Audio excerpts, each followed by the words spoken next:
स्वागत है यीशु मसीह की प्रेजेंस में। आमीन। आप तैयार हो के आए हो?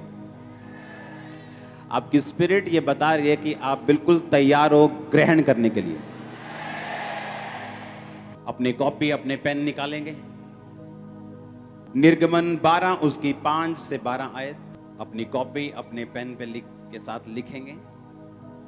पहला कुरिन्थिया 5 उसकी 7 आयत, यूहन्ना 1 उसकी 29 आयत, यूहन्ना 19 उसकी 31 से 33 आयत, पहला पत्रस 1 उसकी 18 से 19 आयत। मैं फिर से पढ़ता हूं, निर्गमन 12 उसकी 5 से 12 आयत, पहला कुरिन्थिया 5 उसकी 7 आयत, यूहन्ना 1 उसकी 29 आयत, यूहन्ना 19 उसकी 31 से 33 आयत, पहला पत्रस 1 उसकी 18 से 19 आयत। कर लिया नोट सबने? इफिसियों 1 उसकी 7 आयत, प्रेरितों के काम 14 उसकी 22 आयत, दूसरा तीमुथियुस 3 उसकी 12 आयत, मत्ती 22 उसकी 36 से 40 आयत, प्रकाशित वाक्य 5 उसकी 5 से 10 आयत। फिर से पढ़ता हूं मैं, इफिसियां 1 उसकी 7 आयत, प्रेरितों के काम 14 उसकी 22 आयत, दूसरा तीमुथियुस 3 उसकी 12 आयत, मत्ती 22 उसकी 36 से 40 आयत, प्रकाशित वाक्य 5 उसकी 5 से 10 आयत। पहले दिन से जब आदम ने पाप किया, परमेश्वर की मंशा आदम को छुटकारा देने की थी। और बाइबल कहती कि परमेश्वर ने जब पूछा आदम तू कहां है, और आदम कहता कि वो छुप गया। और जब परमेश्वर ने कहा कि तू क्यों छुप गया था, उसने कहा मैं नंगा था इसलिए मैं छुप गया। तो परमेश्वर ने कहा तुझे किसने बताया तू नंगा है, तूने पाप किया है क्या? उसने कहा हाँ, मैंने वो फल खाया जो तूने खाने के लिए मना किया। और बाइबल कहती है कि आदम ने अंजीर के पत्तों के साथ एक लंगोट बनाकर अपने नंगेपन को ढांप लिया, और परमेश्वर ने उसको पकड़ा और बाइबल कहती है उसे चमड़े के अंग रखे पहनाए। वो चमड़ा कहां से आया? वो चमड़ा एक भेड़, एक मेमना कुर्बान किया गया, और उस मेमने की खाल से उस नंगेपन को ढक दिया गया। परमेश्वर के बताने का मकसद यह था कि तुम अपने कर्मों से, चाहे वो अच्छे हों, चाहे तुमने अपनी पूरी संपत्ति गरीबों को दे दी हो, तुमने 15,000 करोड़ रुपया दान दिया हो, तुमने अपने ब्लड से लाखों लोगों को डोनेशन दी हो, फिर भी तुम अपने नंगेपन को, अपने पाप को खत्म नहीं कर सकते जब तक भेड़ कुर्बान ना हो, जब तक मेमना कुर्बान ना हो, जब तक मैं तुम्हारे गुनाहों को ना ढकूं, जब तक मैं तुम्हें माफ ना करूं। तुम्हारे अच्छे किए गए कर्म तुझे मेरे पास नहीं लेके आ सकते। और बाइबल कहती है कि पहले दिन ही यीशु मसीह को कुर्बान कर दिया गया था, और उसके चमड़े से बाइबल कहती है आदम और हवा को कपड़े बनाकर दिए गए थे। और यह प्रोफेसी थी कि आने वाले समय में प्रभु यीशु मसीह के द्वारा तुम्हारी शर्मिंदगियां और पाप खत्म कर दिए जाएंगे, कि परमेश्वर यीशु मसीह तुम्हारे लिए मारे जाएंगे, और उसके मारे जाने के द्वारा तुम्हारे गुनाह खत्म होंगे और तुम्हारी शर्मिंदगियां ढक दी जाएंगी। जो वचन की आयतें मैंने पढ़ी हैं आपके लिए, ये लगातार 2 हफ्ते चलेगा। आज भी प्रभु भोज होगा, अगले हफ्ते भी प्रभु भोज होगा, और थर्सडे भी होगा, अगले थर्सडे भी है। 4 मीटिंग में हम लहू और परमेश्वर की बात करेंगे, और डिलीवरेंस के बहुत करीब आप पहुंच जाएंगे, बहुत करीब आप पहुंच जाएंगे। क्योंकि इस वचन को समझने के लिए आपको आत्मा चाहिए। सदूकी और फरीसी भी बहुत वचन सुनाते थे। बोलो अपने पड़ोसी को, सदूकी और फरीसी बहुत वचन सुनाते थे, लेकिन वो परमेश्वर से दूर थे। हालेलुया। बोल दे कि चंगियाई नहीं करनी है, दुष्ट आत्मा को नहीं निकालना है, व्यवस्था सिखाओ, वचन सिखाओ, चंगियाई नहीं करनी। और उन्हें लगता था कि वो परमेश्वर के दास हैं, लेकिन वो परमेश्वर के दास नहीं थे, वो सदूकी थे और फरीसी थे, जैसा आज भी हैं।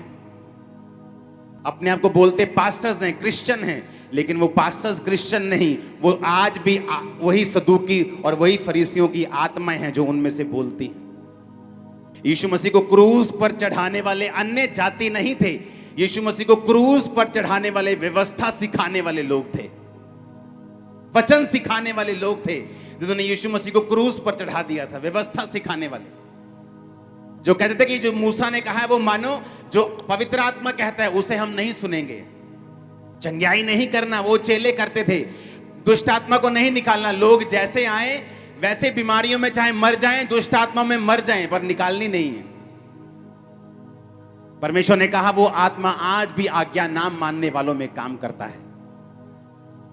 आज आप आजाद भी होंगे, आप कलाम भी सीखेंगे, आप डिलीवर भी होंगे, आप चंगे भी होंगे, पूरा गॉस्पेल सुनाया जाएगा आपको आज, आधा अधूरा नहीं।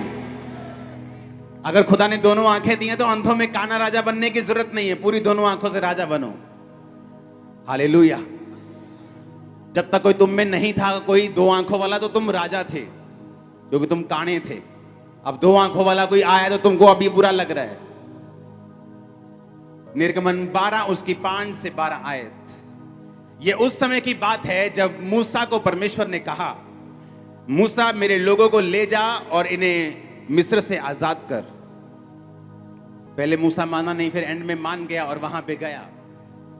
इमेजिन करो बाइबल में, मैं आज परमेश्वर ने मुझ पे प्रकट किया अभी राइट नाउ ऑफिस में, कि क्यों परमेश्वर ने इतने चमत्कार उस राजे को, फिरौन को दिखाए। पहले सांप का, लाठी का सांप बन जाना, हाथ कोड़ी हो जाना, नदी का लहू पानी बना देना, पानी लहू बना देना, मेंढकों का निकल के आना, टिड्डियों का निकल के आना, डांसों का निकल के आना, फफोलों का, फोड़ों का पशुओं के ऊपर निकलना, आसमान से बर्फ और आग इकट्ठे बरसना, इस तरह के कई तरह के परमेश्वर ने चमत्कार उनको दिखाए। मालूम है क्यों दिखाए? परमेश्वर 2-4 दिखा सकता था, लेकिन इतने मिरेकल परमेश्वर ने फिरौन को क्यों दिखाए? और बाइबल कहती है बार बार फिरौन के मन को कठोर परमेश्वर कर देता था। हर बार वो चमत्कार देख के बोलता था, हाँ मैं अब की बार इन लोगों को आजाद कर दूंगा, और जैसे ही फिर से वो हटती थी बीमारी, बोलता कि नहीं, इनको मैं आजाद नहीं करूंगा। परमेश्वर ने कहा मैंने जानबूझ के उनके मनों को कठोर कर दिया। कारण पता क्या था?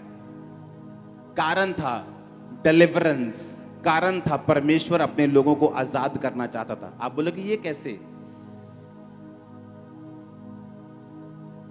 परमेश्वर ने कहा मूसा इन लोगों को बोल, 5 आयत में लिखा तो, कि एक मेमना लेना है, तुम्हारा मेमना निर्दोष और 1 वर्ष का नर हो, यानी मेल हो, चाहे भेड़ों में से लेना चाहे बकरियों में से लेना, और महीने के 14वें दिन तक उसे रख छोड़ना, और गोधूलि यानी शाम के समय इजराइल की सारी मंडली के लोग उसे बलि करना।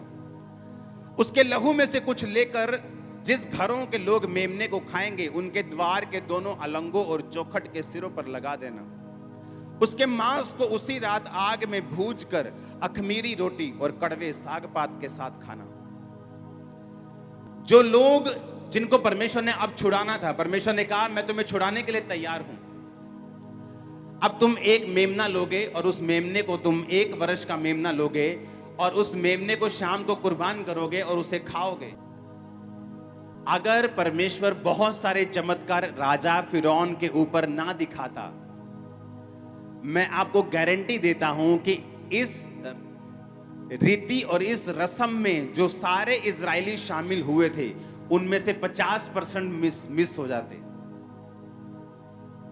परमेश्वर ने इतने मिरेकल्स दिखाए, इतने मिरेकल्स दिखाए, इतने मिरेकल्स दिखाए कि उनको मालूम था कि अगर परमेश्वर कहता है कि तुम इस बकरे को खाने से आजाद हो जाओगे तो ऐसा होगा। क्यों? क्योंकि हमने ओलों के साथ आग बरसती देखी है। हमने देखा जब अंधेरा हुआ तो हमारी बस्ती में अंधेरा नहीं हुआ, लेकिन पूरे मिस्र में अंधेरा हो गया। जब उसने कहा कि ओले बरसेंगे और तुम्हारे पशु मर जाएंगे, वो सामने वो मोहल्ले के सारे पशु मर गए, लेकिन इस मोहल्ले जहां इजरायली रहते थे एक भी पशु नहीं मरा। उन्होंने अनकाउंटेबल मिरेकल्स को देखा। उन्हें मालूम था कि मूसा सच्चा दास है और यहोवा सच्चा परमेश्वर है, और जो ये कहेगा वो होगा। और तब मुझे समझ आया कि क्यों परमेश्वर ने इतने मिरेकल्स दिखाए और बार बार राजा के मन को कठोर किया, क्योंकि परमेश्वर को मालूम था कि अगर मैं एकदम से इनको बोलूंगा कि सारे जने मेमना खाओ, उस रात बहुत से लोग दारू पीने में चले जाएंगे। बहुत से लोग बोले ये क्या बकवास कर रहा है मूसा, ये क्या मेमना शेमना खाने के लिए बोल रहा है, हम नहीं आएंगे। और जो बिलीव करते वो छूट जाते और आधे पीछे रह जाते। उनके मनों को तैयार करने के लिए परमेश्वर ने कितने मिरेकल्स मिस्र में दिखाए। पानी का लहू बनना आसान बात नहीं। मिस्र देश के 97% पॉपुलेशन उस पानी पे निर्भर करती है आज भी। पढ़ो नील नदी की हिस्ट्री। आज भी उस देश के 90% से ज्यादा जनसंख्या उस नील नदी के किनारों में रहती है। और जब मूसा ने उस नील नदी के पानी पर मारा, हारून ने मारा, तो वो लहू बन गया और पानी पीने के योग्य नहीं था। हजारों किलोमीटर की नदी लहू बन गई थी। इतने बड़े बड़े चमत्कार देखने के बाद उनको मालूम था कि अब अगर परमेश्वर कुछ कहता है उसमें सेंस भी है और उसमें छुटकारा भी है। आमीन। और जब उन्होंने कहा कि जब तुम मेमना का खाने के लिए बैठोगे तो उसकी विधि मैं तुम्हें सिखाता हूं। हमें लगता है परमेश्वर हमें मांस खाने के लिए कह रहे हैं, ऐसा नहीं। वो हमें कुछ सिखा रहा था।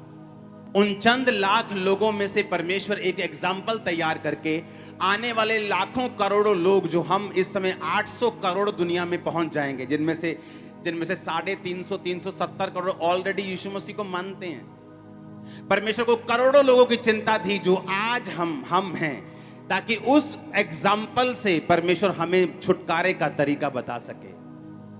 समझ आ रही है कि नहीं? अब मूसा ने कहा कि तुम्हारा मेमना 1 साल का हो, यानी निर्दोष हो। जैसे बच्चे निर्दोष होते हैं, उन्हें पाप का कुछ नहीं पता। उसने कहा वो मेमना 1 साल से ऊपर नहीं होना चाहिए, चाहे भेड़ों में से लेना चाहे बकरियों में से, पर 1 साल का हो। पहला पत्रस 1 उसकी 18-19 में लिखा, तुम जानते हो कि तुम्हारा निकम्मा चाल चलन जो बाप दादों से चला आता है, तुम्हारा छुटकारा सोने और चांदी अर्थात नाशवान वस्तुओं के द्वारा नहीं हुआ, पर निर्दोष और निष्कलंक मेमने अर्थात मसीह के लहू के बहुमूल्य लहू के द्वारा हुआ है। वो 1 साल का मेमना जो निर्दोष था वो कौन था? बोलो प्रभु यीशु मसीह। पतरस ने कहा तुम्हारा छुटकारा लहू सोने और चांदी ने नहीं किया, तुम्हारी भेंटों ने नहीं किया, पर निर्दोष और निष्कलंक मेमने अर्थात मसीह के बहुमूल्य लहू के द्वारा हुआ है। इसलिए परमेश्वर ने कहा था जो मेमना तुम लोगे वो 1 साल का लो। 8 आयत में लिखा है, परमेश्वर ने कहा उसके मांस को उसी रात आग में भूनकर अखमीरी रोटी और कड़वे साग पात के साथ खाना। अपने पड़ोसी को बोलो अखमीरी रोटी, अपने पड़ोसी को बोलो कड़वा साग पात, फिर से बोलो अखमीरी रोटी और फिर से बोलो कड़वा साग पात। आमीन। कड़वा साग पात, जो मिस्र में लोग थे, इजरायली लोग थे, वो किसी ने बंद गोभी खाई है? कड़वी वाली अमेरिका में मिलती है या कहीं यहां भी कहीं मिलती, खाई है कि नहीं? वो लेटस होती, थोड़ी कड़वी होती, वो सैलेड कड़वा होता थोड़ा सा। परमेश्वर ने कहा जब तुम मेमना खाओगे तो कड़वे साग पात के साथ खाना। मेमना खाना मतलब छुटकारा लेना, हाँ या ना? पर मेमना खाने की विधि है, मेमना खाने का तरीका है। उसने कहा जब तुम यीशु मसीह को ग्रहण करना, मेमना खाने का मतलब क्या है? यीशु मसीह को ग्रहण करना अपने उद्धारकर्ता के रूप में। उसका मतलब ये नहीं आप घर जाके आज बकरा बना लो, आप मीट नहीं खाते, कोई प्रॉब्लम नहीं, ना तो बाइबल खाने के लिए बोलती है ना खाने के लिए बोलती है। आप समझ रहे कि नहीं? मेमना खाने का मतलब क्या है? यीशु मसीह को ग्रहण करना। कहता जब तुम मेमना खाओ, जब तुम जीसस क्राइस्ट को ग्रहण करो तो कड़वे साग पात के साथ खाना। इसका मतलब तुम परसिक्यूशन के साथ, कड़वा साग पात मतलब जब तुम मेमने को ग्रहण करोगे तुम्हें कड़वाहट फील होगी, लोग तुम्हें बुरा कहेंगे, लोग तुम्हें सताएंगे, लोग कड़वी बातें बोलेंगे। तुम अगर कड़वे साग पात के साथ मेमना नहीं खाओगे तो तुमने विधि को पूरा नहीं किया है। मेमना खाने की विधि क्या है? मेमना निर्दोष हो। मेमना क्या हो?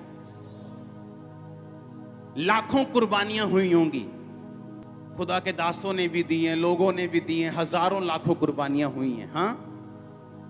पर उसने कहा ये वाली कुर्बानी जो निर्दोष उस जन की होगी जो मां और बाप से नहीं, सिर्फ मां से आया होगा और निर्दोष होगा। कहता उस मेमने को तुम खाना, पर कड़वे साग पात के साथ। जब तक तुम पूरी विधि के साथ उसको नहीं खाओगे तुम आजाद नहीं होंगे। एक फैसला पहले करना होगा कि क्या मैं इन बीमारियों में खुश हूं, क्या मैं इन गरीबी में खुश हूं, क्या मैं रोज के कलेश से खुश हूं, क्या मैं अपने घर की रोज की झिकझिक, अपने डिप्रेशन से, दुष्ट आत्मा के अटैक से खुश हूं।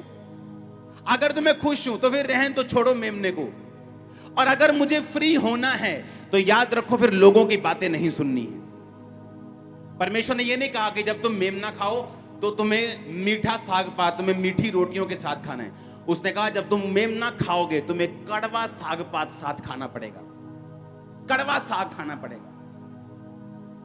मेमने के साथ तुम्हें कड़वा साग लेना पड़ेगा। परमेश्वर ने कहा जितने भक्ति के साथ जीवन बिताना चाहते हैं वो सब सताए जाएंगे।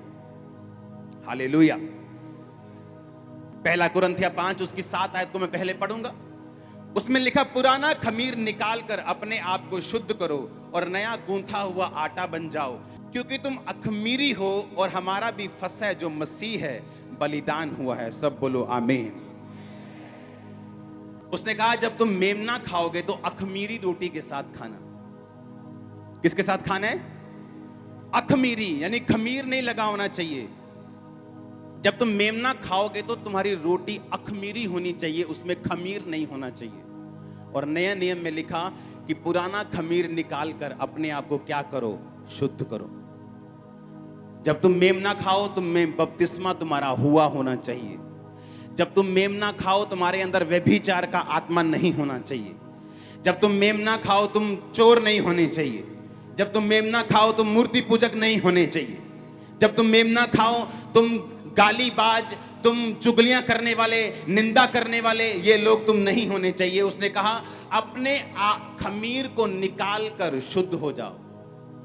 अगर वो सिर्फ आटे की बात कर रहा होता पुराने नियम में, तो नए नियम में वो हमें खोल के ना बताता।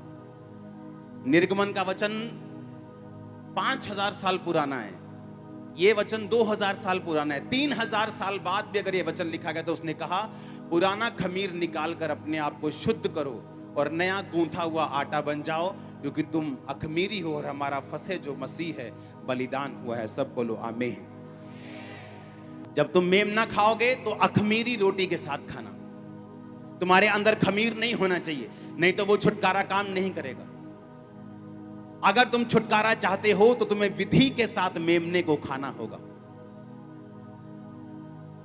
जब तुम प्रभु भोज लोगे आज, ये सिर्फ एक क्रिश्चियन रीति रिवाज नहीं है कि परमेश्वर ये रोटी नहीं तेरा शरीर है, ये जूस नहीं तेरा ब्लड है। नो नो नो नो, आप ये मान रहे हो कि आज आप अपने खमीर को निकालकर अपनी तौबा में जाकर आप कड़वे साग पात के साथ, यानी आप ये स्वीकार करने के लिए तैयार हैं कि आप सताव के साथ, दुखों के साथ भी यीशु मसीह को खाने के लिए, ग्रहण करने के लिए तैयार हैं। दूसरा तिमुथियुस 3 उसकी 12 आयत में लिखा, पर जितने मसीह यीशु में भक्ति के साथ जीवन बिताना चाहते हैं वे सब सताए जाएंगे। उनमें से कोई कोई, हाँ क्या बोलो तो। कहता अगर यीशु मसीह के साथ तुम भक्ति में जीवन बिताना चाहते हो तो वो सब सताए जाएंगे। उसी सताने को परमेश्वर बोल रहा है कि जब तुम मुझे खाओगे, जब तुम जीसस को ग्रहण करोगे, जब तुम यीशु मसीह को अपने अंदर लोगे, तो तुम्हें अखमीरी रोटी और तुम्हें कड़वे साग पात के साथ उसे खाना होगा। और अखमीरी रोटी के बारे में वचन क्या कहता है, मैंने आपको बताया है, 1 कुरिन्थिया 5:7 कि पुराना खमीर निकाल कर अपने आप को शुद्ध करो। वो आटे की बात नहीं कर रहा, वो किसकी बात कर रहा है? बोलो, मेरी बात कर रहे हैं। आमीन। अगर वो आटे की बात कर रहा था तो पौलुस भी यही कहता कि अपने घरों में से कोई भी आटे में खमीर लगा हो तो मत उसे निकाल दो, अखमीरी रोटियां बनाना और प्रभु भोज में खाना। उसने क्या कहा? वचन में लिखा 1 कुरिन्थिया 5:7, पुराना खमीर निकाल कर अपने आप को क्या करो? शुद्ध करो। अपने आप को क्या करना है? किसको निकाल कर? पुराना खमीर। ये कहां से आया? वो पुराने मिस्र से जहां से हम निकले हैं, वो सूटा कहता निकाल दो, खत्म कर दो। वो स्पेग वो खत्म कर दो कहता।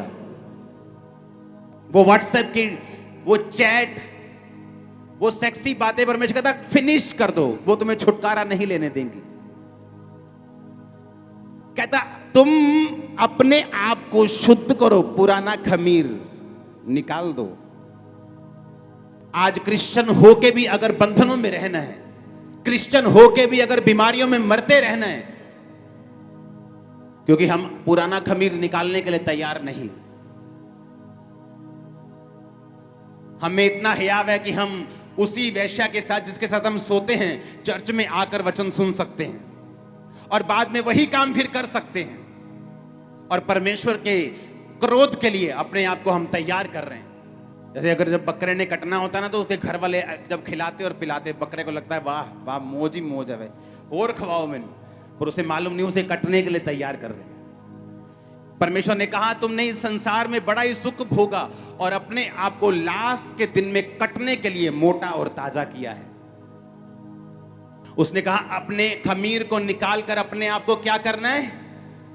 शुद्ध करना है। कहता अपने आप को, किसको? आटे को नहीं बोल रहा परमेश्वर। दोबारा पढ़ेंगे उस आयत को। पुराना खमीर निकाल कर अपने आप को शुद्ध करो और नया गूंथा हुआ आटा बन जाओ, ताकि तुम अखमीरी हो, क्योंकि हमारा भी फसह जो मसीह है बलिदान हुआ है। और निर्गमन की उस वचन को पढ़ेंगे फिर से 8 आयत को। कहता उसके मांस को उसी रात आग में भूज कर अखमीरी रोटी और कड़वे साग पात के साथ खाना। उसको सिर पैर आंतड़ियों समेत आग में भूज कर खाना, कच्चा या जल में पकाकर कुछ ना खाना। जब परमेश्वर के सामने लोग बलिदान करते थे तो किडनीज नहीं खा सकते थे। किडनीज और लीवर के पास जो चर्बी होती है उसको नहीं खा सकते थे। पता है कि नहीं पता? पुराने नियम में ऐसे ऑर्गन थे जो तुम नहीं खा सकते थे, तुम कुछ हिस्से थे बॉडी के जो तुम खा सकते थे। तो ये इजरायलियों के लिए बड़ी हैरानी वाली बात थी कि परमेश्वर कह रहा था कि सिर पैर आंतड़ियां सब कुछ समेत तुम उसे खाओगे। नहीं आ चंगियाई चंगियाई वाला मैनू दे दियो पार्ट, आ परसिक्यूशन वाला तू ही रख लो। हाँ आ हीलिंग वाला मैनू दे दियो, और विरोध वाला ना ये तू ही रखो। आ लैन वाला मैनू दे दियो ते बोन वाला तू ही रख लो। परमेश्वर ने कहा ऐसे छुटकारा नहीं होगा। जब तुम मेमना खाओगे तुम्हें उसका सिर, उसके पैर, उसकी आंतड़ियां समेत और आग में भूज कर।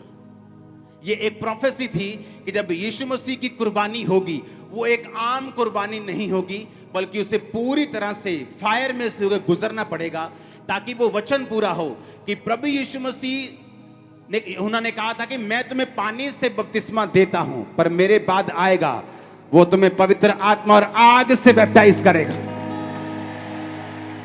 उसने कहा वो तुम्हें पवित्र आत्मा और आग से बपतिस्मा देगा। पता है क्यों? उसने वो आग से लिया था इसलिए तुम्हें वो देगा। आज हर एक जन जो इस छत के नीचे मौजूद है पवित्र आत्मा की अग्नि के साथ बपतिस्मा लेके वापिस आ रहा है यीशु मसीह के नाम में। हालेलुया। ऊंचा और लंबा ये ब्लेसिंग तुम्हारी है। उसने कहा कि तुम यीशु मसीह जब तुम मेमने को खाओगे तो उसे आग में भूज कर खाना। क्योंकि ये एक प्रोफेसी होगी कि प्रभु यीशु मसीह अग्नि के जैसे परीक्षा में से निकलकर तुम्हें स्वीकार करना पड़ेगा। पर उसे सिर, पैर, आंतड़ियां, लोग बोलते हैं अच्छा ये तो खाने में मना किया है, हम तो चर्बी नहीं खा सकते, किडनी नहीं खा सकते, ये अंग नहीं खा सकते, वो अंग नहीं खा सकते, परमेश्वर ने हमें कुछ कुछ चीजें खाने के लिए मना किया। परमेश्वर ने कहा नहीं, ये मेमना वो नहीं जो तुम मीट की तरह खाते हो, ये मेमना मेरा बेटा है प्रभु यीशु मसीह, तुम्हें पूरा का पूरा लेना पड़ेगा इसको। तुम नहीं कह सकते कि नहीं ये वाला हिस्सा मैं नहीं लूंगी, ये वाला हिस्सा मैं लेने के लिए तैयार हूं। मैं यीशु मसीह को सारी दुनिया में ग्रहण करने के लिए तैयार नहीं हूं, पर मैं उसकी चंगाई को चाहती हूं। मैं ये काम करने के लिए तैयार नहीं हूं, पर मैं बरकत को चाहता हूं। मैं चाहता हूं मेरा बेटा नशे छोड़ दे, पर ये वाला काम मुश्किल है। परमेश्वर ने कहा तो छुटकारा नहीं होगा। इसीलिए क्रिश्चियनिटी में जो रियल छुटकारे वाले लोग हैं, जिन्होंने खुद छुटकारा लिया है, अपने परिवार के अंदर छुटकारे को ट्रांसफर किया है, लाखों लोगों को छुटकारे के अंदर भेजा है, वो लोग हैं जिन्होंने पूरी तरह से परमेश्वर के वचन को माना है और चले हैं वचन के ऊपर। उसने कहा जब तुम मेमना खाओ तो अखमीरी रोटी और कड़वे साग पात के साथ खाना। यानी जब तुम यीशु मसीह को ग्रहण करो, अपने आप से खमीर को निकाल देना, जो गंदगी तुम्हारे अंदर है उसे निकाल देना, नया गूंथा हुआ आटा अखमीरी बन जाना, और उसे कड़वे साग पात के साथ खाना, उसे परसिक्यूशन के साथ खाना। सताव आए तो डरना मत। जितने मसीह के साथ भक्ति में जीवन बिताना चाहते हैं वो सब सताए जाएंगे, तुम परवाह मत करना, क्योंकि उसके आगे एक ऐसा छुटकारा है जो तुम्हें कोई नहीं दे सकता। वो छुटकारा मैं तुम्हारा होता हुआ देख रहा हूं, वो छुटकारा मैं तुम्हारे परिवारों का होता हुआ देख रहा हूं, वो छुटकारा मैं तुम्हारे फाइनेंस का होता हुआ देख रहा हूं। Hallelujah, hallelujah, hallelujah. उसे आग में भूज कर खाना, कच्चा मत खाना, जल में पकाकर कुछ नहीं खाना। अरे परमेश्वर को क्या इंटरेस्ट है तुम कैसे खाते हो, लेकिन वो कुछ मैसेज दे रहा था आपको कि यीशु मसीह उस फायर के बपतिस्मे से होकर निकलेगा, उस परीक्षा की आग में से होकर वो जाएगा। और इसलिए यूहन्ना ने कहा था मैं तुम्हें पानी से बैप्टाइज करता हूं, पर मेरे बाद एक आने वाला है, वो तुम्हें पवित्र आत्मा और आग से बपतिस्मा देगा। ओ जीसस, हालेलुया, हालेलुया, हालेलुया। अब तुम अपने आप की पिक्चर देखो, वो निर्दोष मेमना और कोई नहीं। इस दुनिया में कोई निर्दोष नहीं सिवाय यीशु मसीह के।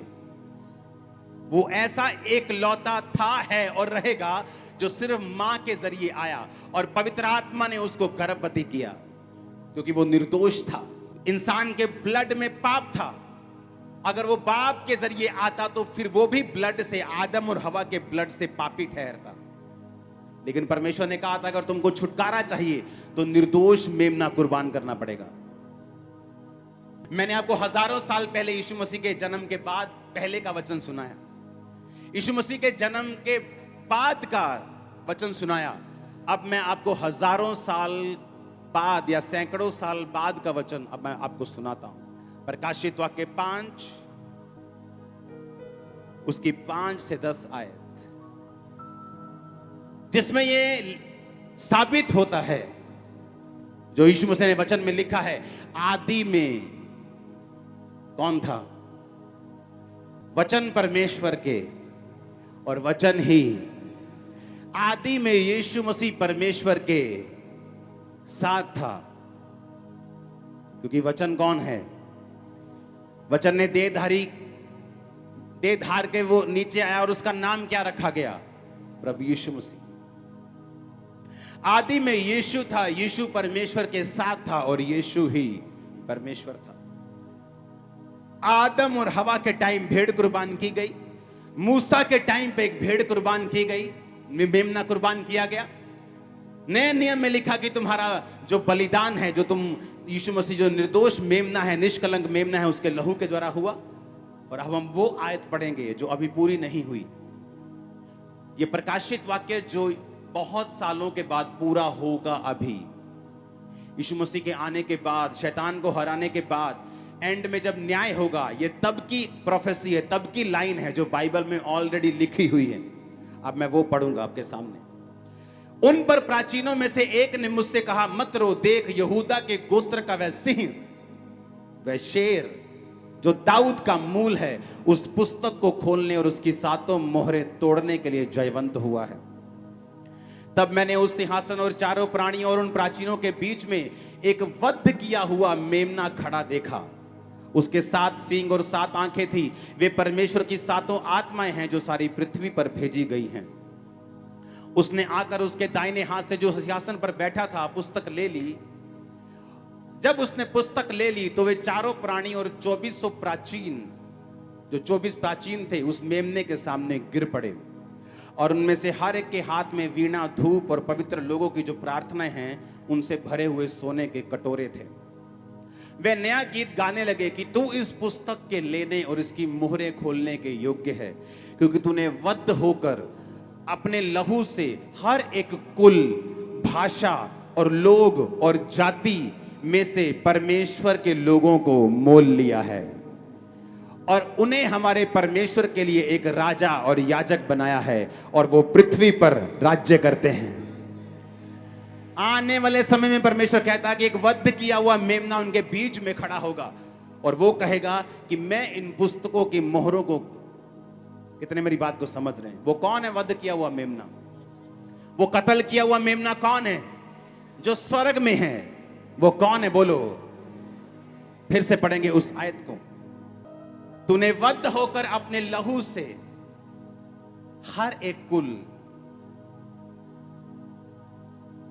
हर एक भाषा, जाति, लोग, अलग अलग धर्मों के लोगों को अपने लहू से मोल लिया है। कैसे रोकोगे तुम लोग? कैसे रोकोगे? अरे कैसे रोकोगे? बाइबल में लिखा हुआ है जब मेमना वध किया जाएगा तो उसने कहा क्योंकि तूने वध होकर, तूने जान देकर अपने लहू से हर कुल, धरती का कोई कुल ऐसा नहीं जो बचेगा, भाषा, लोग, जाति में से परमेश्वर के लोगों को मोल लिया है। किस लिए मोल लिया है? इसलिए नहीं कि उन्हें दुखी कर सके, कहता उसने इसलिए मोल लिया है कि तुम्हें राजा और याजक बना सके, तुम्हें छुटकारा दे सके, तुम राज्य कर सको। तुम राज्य करोगे यीशु के नाम में, बीमारियों के ऊपर यीशु के नाम में, तकलीफों के ऊपर, बीमारी के ऊपर, कर्जे के ऊपर, गरीबी के ऊपर तुम राज्य करोगे यीशु मसीह के नाम में। आज हम राज्य कर रहे हैं, पता है क्यों? मेरी खुद की इच्छा है, मेरी पर्सनल लाइफ में ये चर्च का पैसा, मैं ऑफरिंग जो होती है वो मेरा पैसा नहीं, मैं मैनेजर हूं, उसको मैनेज करता हूं कहां कहां लगाना है। इसीलिए हम जल्दी ग्रो हुए हैं। मेरे पास पैसों का हिसाब है, सारा पैसा बैंक में जाता है, तिजोरियों में कुछ नहीं पड़ा हुआ। हालेलुया। आप समझ रहे मेरी बात को? सुनो मेरी बात। उसने कहा अगर आज मैं अपनी लाइफ में चाहूं मुझे 50 चर्चेस और खोलनी है, ये हमारी मर्जी पे भी डिपेंड कर रहा है कि हम कितना स्पीड से बढ़ना चाहते हैं। इसे राज्य करना बोलते हैं। हमें लगता है हमें अपनी प्रार्थना की लाइफ को मेंटेन करना है। अब ऐसा कुछ नहीं है जो हम सोचते हैं कि हम ऐसा कर सकते हैं, ऐसा कुछ नहीं। अगर हमें करना है तो हम कर लेते हैं, अगर हमें नहीं करना हम छोड़ देते हैं। और ऐसा ही कब्जा परमेश्वर आपकी लाइफ से, आपकी जिंदगी में आपको देना चाहता है। कारण हम लोग नहीं, कारण हमारे अच्छे काम नहीं। लिखा वध किया हुआ मेमना। फिर से पढ़ेंगे उसको, क्योंकि तूने वध होकर अपने लहू से हर एक कुल, हर जाति, हर तरह के लोगों को मोल लिया है। हम यीशु मसीह के लहू से मोल लिए गए हैं। आमीन। अब मुझे यह बात समझनी है कि यहोवा परमेश्वर ने क्यों कहा कि निर्दोष मेमना लेकर उसे कुर्बान करो, उसको खाने की तैयारी करो। खाने का तरीका मैं तुम्हें बताता हूं। खाने की विधि यह है, फिर से पढ़ेंगे निर्गमन, कि उसके मांस को उसी रात आग में भूनकर अखमीरी रोटी और कड़वे साग पात के साथ सिर पैर आंतड़ियों समेत खाना, कच्चा या जल में पकाकर कुछ ना खाना। उसमें से कुछ भी सवेरे तक ना रहने देना। यदि कुछ सवेरे तक रह जाए तो उसे आग में जला देना। परमेश्वर ने कहा जब तुम उसे खाना तो बचा के मत रखना। उसे क्या करना, जितना खाना है वो तभी खाना है।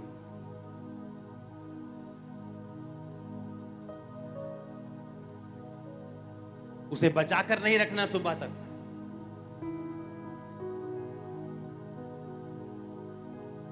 प्लान नहीं करना फ्यूचर का, खुदा प्लान कर रहा है तुम्हारा। उसे मालूम है कल तुम्हें क्या देना है। यीशु मसीह ने कहा प्रार्थना करो हमारे रोज की रोटी आज हमें।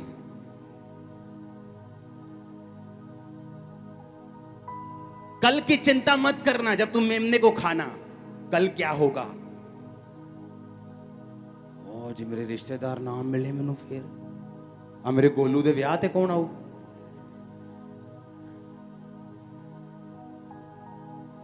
उसने कहा जब तुम मेमना खाना तो कल की चिंता मत करना। मेमना खाना तो पूरा खा लेना। ये मत कहना कि नहीं अभी मैंने सिगरेट छोड़ दी है, तंबाकू कभी कभी मैं लगा रहा हूं, दारू मैंने छोड़ दी है ना जी, दारू पछाड़ती होते नहीं और कदी कदी। परमेश्वर ने कहा ऐसा तुम मत करना और उसे सुबह तक मत छोड़ना। प्लान मत बनाना, चिंता मत करना। तुम्हारा पिता जो कौओं को खिलाना जानता है तुम्हें भी खिलाएगा। तुम चिंता मत करना कल क्या करेंगे, कल क्या होगा। यीशु मसीह को खा लिया तो कल क्या होगा, रिश्तेदार क्या बोलेंगे, लोग क्या कहेंगे। परमेश्वर ने कहा कल के बारे में मत सोचना। और वही बात यीशु मसीह ने नए नियम में बोली कि तुम ये बात मत कहना कि कल हम क्या करेंगे। यीशु मसीह ने कहा एक अमीर आदमी था, उसने कहा देखो मैं कितना अमीर हो गया हूं, हर साल मेरे खेत बढ़ते जा रहे हैं, तो मैं ऐसा करूंगा इन खेतों की फसल के लिए एक स्टोर हाउस बनाऊंगा, वहां मैं अपनी फसल को रखूंगा और अपने मन को बोलूंगा वाह आराम से चैन कर खा और पी। और परमेश्वर ने कहा हे मूर्ख, इसी रात तेरा प्राण तुझसे ले लिया जाएगा और जो तूने ये बटोरा ये किसी और का हो जाएगा। कल की चिंता मत करना। आज का दुख परमेश्वर ने कहा आज के लिए बहुत है। तुम चिंता मत करना कि हम कल क्या खाएंगे, क्या पिएंगे, क्या पहनेंगे। परमेश्वर ने कहा अन्य जातियां भी इन्हीं वस्तुओं की खोज में रहती हैं। जब तुम मेमने को खा लेना तो सुबह के लिए कुछ भी बचा के नहीं रखना। तुम पवित्र आत्मा की गाइडेंस के अनुसार चलना। हालेलुया। ये चर्च आज पवित्र आत्मा के हिसाब से चल रही। इस चर्च के पास कोई 50 करोड़ बैलेंस नहीं है बैंक में कि इतना बड़ा प्रोजेक्ट चल रहा है। ये पूरी तरह रोज की रोटी पे चल रही है। हाँ, और परमेश्वर चला रहा है। उसने कहा तुम कल की चिंता मत करना। जितने चेक्स हम साइन करते हैं, जितने बिल इसके आते हैं, अगर परमेश्वर को बीच से निकाल दिया जाए तो सिरदर्द की गोली खानी पड़ेगी 3 टाइम रोज, सुबह अलग, शाम को, दोपहर को, रात को नींद की अलग। ये होगा कैसे। परमेश्वर ने कहा कल की चिंता मत करना। सुबह तक कुछ भी बचा कर रखने की जरूरत नहीं है। मैं कौओं को देता हूं तो तू मेरे ब्लड से मोल लिया गया तुझे भी दूंगा।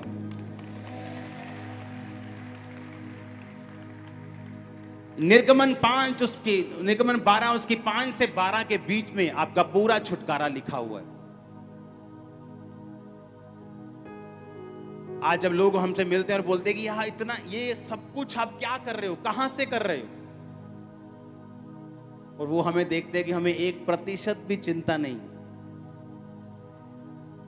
एक 5 mm की गोली हम नहीं खाते अपनी लाइफ में। पता कितनी होती 5 mm की गोली? हरी दाल के दाने के बराबर। ये हो क्या रहा है? ये कौन सा गोरा आपको पैसे भेज रहा है? मेरे कांटेक्ट लिस्ट में शायद एक भी गोरा ना हो।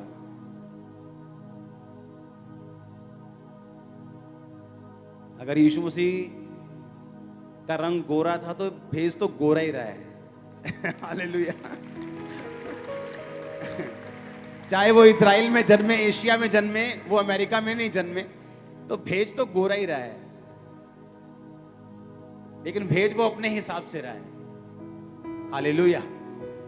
तुम सुबह तक उस मेमने को मत छोड़ना, कल की चिंता मत करना, स्ट्रेस मत लेना, मेरे बेटे की शादी पे कौन आएगा, ये मुझे कौन बचाएगा। अगर मैंने सारा कुछ परमेश्वर पे छोड़ दिया, सारा समर्पण कर दिया परमेश्वर को, तो कल को मैं अकेला ना रह जाऊं। उसने कहा ऐसी चिंता मत करना, कूद जाना।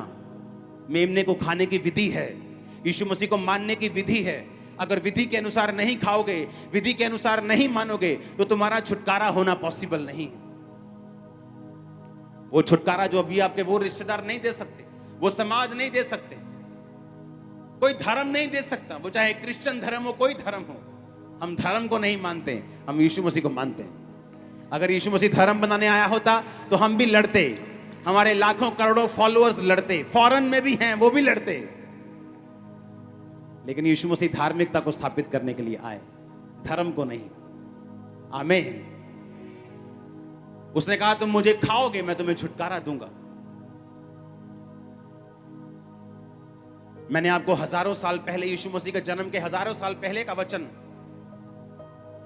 आदम के टाइम का वचन, मूसा के टाइम का वचन, यीशु मसीह के बाद का वचन और आने वाले समय में जो होगा वो वचन पढ़ाया है, जो यही कहता है कि जो वध किया हुआ मेमना है उसने आपको मोल लिया है। पर उसने कहा मेरी विधि के अनुसार अगर तुम इसको खाओगे, विधि के अनुसार तुम इसको ग्रहण करोगे, तो तुम छुटकारा पाओगे। हालेलुया। इसलिए परमेश्वर ने फिरौन के मन को बार बार उसको कठोर कर दिया। इतने मिरेकल्स देखने पर भी उसने यकीन नहीं किया। बार बार बोलता कि ठीक है, इस बार तुम मेंढकों को दूर कर दो, अगली बार मैं तुम्हारे लोगों को जाने दूंगा। मेंढक चले गए, टिड्डियां आ गई, सारा हरा चट कर गई। अब इस बार तुम टिड्डियों को दूर करो, मैं तुम्हारे लोगों को भेज दूंगा। टिड्डियां भेज दी, अब नहीं जाने दूंगा। अब ओले बरस रहे हैं, ओलों के साथ आग बरस रही, पशु मर गए, सारे मर गए। अब ओले दूर हो जाएं, मैं तुमको जाने दूंगा। फिर नहीं जाने दिया, अंधेरा हो गया, तो टोलने पर भी एक दूसरे को नहीं पाते थे। और सामने जहां इजरायली रहते थे वहां उजाला था। परमेश्वर ने इतने मिरेकल्स इसलिए किए कि जब लोगों को यह मालूम होगा कि उनके छुटकारे का टाइम निकट आ गया है, और परमेश्वर ने कहा मैं उनको बोलूंगा कि अब तुम इस मेमने को खाना, और उस मेमने के खाने की विधि यह है कि उसके ब्लड को लेकर अपने घर के बाहर लगाना। हालेलुया। वो ब्लड जहां पर मौत का दूत उस ब्लड को देखेगा, वो तुम्हारे घरों में एंटर नहीं करेगा। जब तुम ब्लड को लगाओगे अपने घरों के ऊपर, आत्मा में जब प्रार्थना करने बैठोगे, ब्लड में छुपाओगे अपने बच्चों को, अपने आप को, अपने हस्बैंड को, अपनी वाइफ को, अपने सिस्टम को, ब्लड की घोषणा करोगे शैतान के खिलाफ, जादू के खिलाफ, टोने के खिलाफ। तुम उस ब्लड को अपनी जिंदगी में लगाओगे, अपने आप को ढकोगे उस ब्लड से, मौत का तुम्हारी जिंदगी पे कोई भी अधिकार नहीं होगा। हालेलुया। उसके आगे पढ़ेंगे, सवेर तक वो रह जाए तो आग में जला देना। और उसके खाने की विधि ये है, कमर बांधे, पांव में जूती पहने और हाथ में लाठी लिए हुए फुर्ती से खाना, वह तो यहोवा का पर्व होगा। क्योंकि उस रात को मैं मिस्र देश के बीच में होकर जाऊंगा, और मिस्र देश के क्या मनुष्य क्या पशु सबके पहलोठों को, यानी जो सबसे बड़े बच्चे होते हैं, पहलोठा उन्हें बोलते हैं, उनको मारूंगा, और मिस्र के सारे देवताओं को भी मैं दंड दूंगा, मैं यहोवा हूं।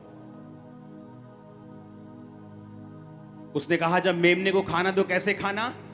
फुर्ती से। कैसे खाना? बाइबल कहती प्रभु यीशु मसीह जब एक नदी के किनारे जा रहे थे, तो परमेश्वर ने यूहन्ना को देखा और उसके भाई को देखा, और परमेश्वर ने कहा आओ मेरे पीछे, मैं तुम्हें मनुष्यों का पकड़ने वाला बनाऊंगा।